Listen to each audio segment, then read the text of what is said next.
بسم اللہ الرحمن الرحیم. In the name of Allah, the Beneficent, the Merciful.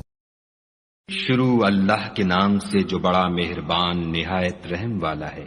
اے محمد صلی اللہ علیہ وآلہ وسلم، ہم نے تم کو فتح دی، فتح بھی سری و صاف، تاکہ خدا تمہارے اگلے اور پچھلے گناہ بخش دے اور تم پر اپنی نعمت پوری کر دے اور تم کو سیدھے رستے چلائے، اور خدا تمہاری زبردست مدد کرے۔ وہی تو ہے جس نے مومنوں کے دلوں پر تسلی نازل فرمائی تاکہ ان کے ایمان کے ساتھ اور ایمان بڑھے، اور آسمان اور زمین کے لشکر سب خدا ہی کے ہیں، اور خدا جاننے والا اور حکمت والا ہے۔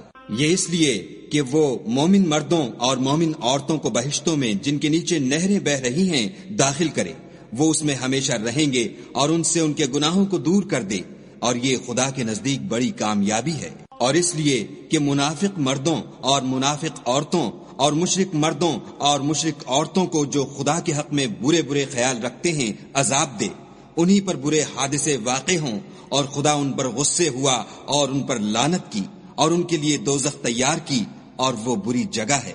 اور آسمانوں اور زمین کے لشکر خدا ہی کے ہیں، اور خدا غالب اور حکمت والا ہے۔ اور ہم نے اے محمد صلی اللہ علیہ وآلہ وسلم تم کو حق ظاہر کرنے والا اور خوشخبری سنانے والا اور خوف دلانے والا بنا کر بھیجا ہے، تاکہ مسلمانوں تم لوگ خدا پر اور اس کے پیغمبر پر ایمان لاؤ اور اس کی مدد کرو اور اس کو بزرگ سمجھو اور صبح شام اس کی تسبیح کرتے رہو۔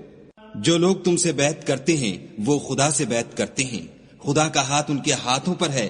پھر جو عہد کو توڑے تو عہد توڑنے کا نقصان اسی کو ہے، اور جو اس بات کو جس کا اس نے خدا سے عہد کیا ہے پورا کرے تو وہ اسے عنقریب اجر عظیم دے گا۔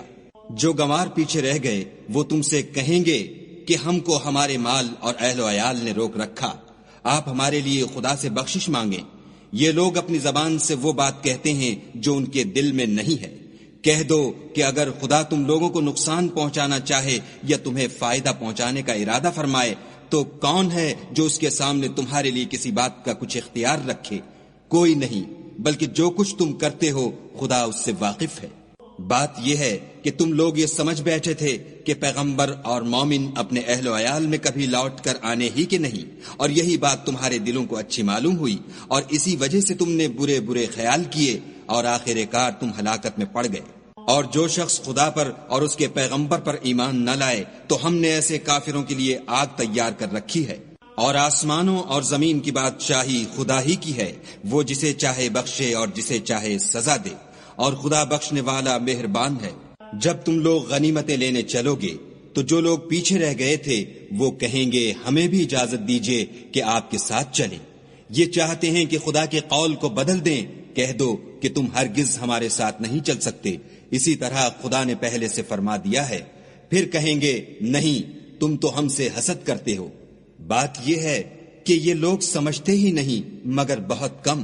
جو گنوار پیچھے رہ گئے تھے ان سے کہہ دو کہ تم جلد ایک سخت جنگجو قوم کے ساتھ لڑائی کے لیے بلائے جاؤ گے، ان سے تم یا تو جنگ کرتے رہو گے یا وہ اسلام لے آئیں گے۔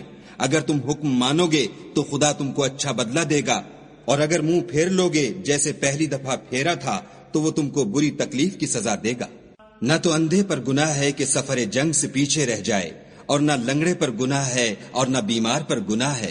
اور جو شخص خدا اور اس کے پیغمبر کے فرمان پر چلے گا خدا اس کو بہشتوں میں داخل کرے گا جن کے تلے نہریں بہ رہی ہیں، اور جو روگردانی کرے گا اسے برے دکھ کی سزا دے گا۔ اے پیغمبر صلی اللہ علیہ وآلہ وسلم، جب مومن تم سے درخت کے نیچے بیعت کر رہے تھے تو خدا ان سے خوش ہوا، اور جو صدق و خلوص ان کے دلوں میں تھا وہ اس نے معلوم کر لیا تو ان پر تسلی نازل فرمائی اور انہیں جلد فتح عنایت کی اور بہت سی غنیمتیں جو انہوں نے حاصل کی، اور خدا غالب حکمت والا ہے۔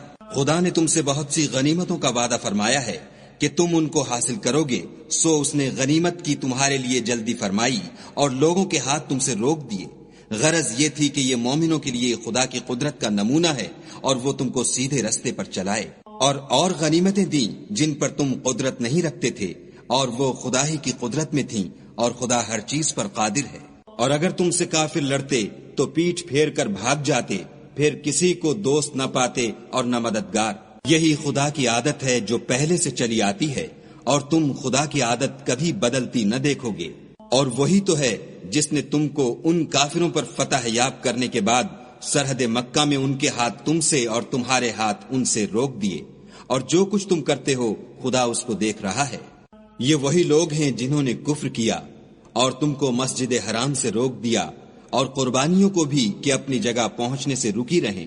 اور اگر ایسے مسلمان مرد اور مسلمان عورتیں نہ ہوتیں جن کو تم جانتے نہ تھے کہ اگر تم ان کو پامال کر دیتے تو تم کو ان کی طرف سے بے خبری میں نقصان پہنچ جاتا، تو بھی تمہارے ہاتھ سے فتح ہو جاتی، مگر تاخیر اس لیے ہوئی کہ خدا اپنی رحمت میں جس کو چاہے داخل کر لے۔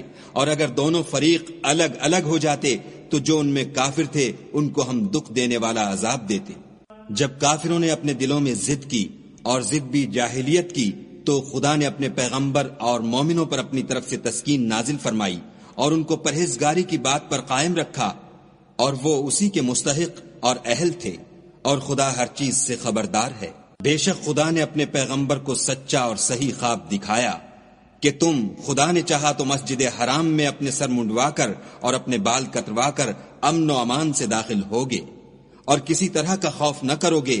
جو بات تم نہیں جانتے تھے اس کو معلوم تھی، سو اس نے اس سے پہلے ہی جلد فتح کرا دی۔ وہی تو ہے جس نے اپنے پیغمبر کو ہدایت کی کتاب اور دین حق دے کر بھیجا تاکہ اس کو تمام دینوں پر غالب کرے، اور حق ظاہر کرنے کے لیے خدا ہی کافی ہے۔ محمد صلی اللہ علیہ وآلہ وسلم خدا کے پیغمبر ہیں، اور جو لوگ ان کے ساتھ ہیں وہ کافروں کے حق میں تو سخت ہیں اور آپس میں رحم دل۔ اے دیکھنے والے، تو ان کو دیکھتا ہے کہ خدا کے آگے جھکے ہوئے سر بسجود ہیں اور خدا کا فضل اور اس کی خوشنودی طلب کر رہے ہیں۔ کثرت سجود کے اثر سے ان کی پیشانیوں پر نشان پڑے ہوئے ہیں۔ ان کے یہی اوصاف تورات میں مرقوم ہیں اور یہی اوصاف انجیل میں ہیں۔ وہ گویا ایک کھیتی ہیں جس نے پہلے زمین سے اپنی سوئی نکالی، پھر اس کو مضبوط کیا، پھر موٹی ہوئی اور پھر اپنی نال پر سیدھی کھڑی ہو گئی، اور لگی کھیتی والوں کو خوش کرنے تاکہ کافروں کا جی جلائے۔ جو لوگ ان میں سے ایمان لائے اور نیک عمل کرتے رہے ان سے خدا نے گناہوں کی بخشش اور اجر عظیم کا وعدہ کیا ہے۔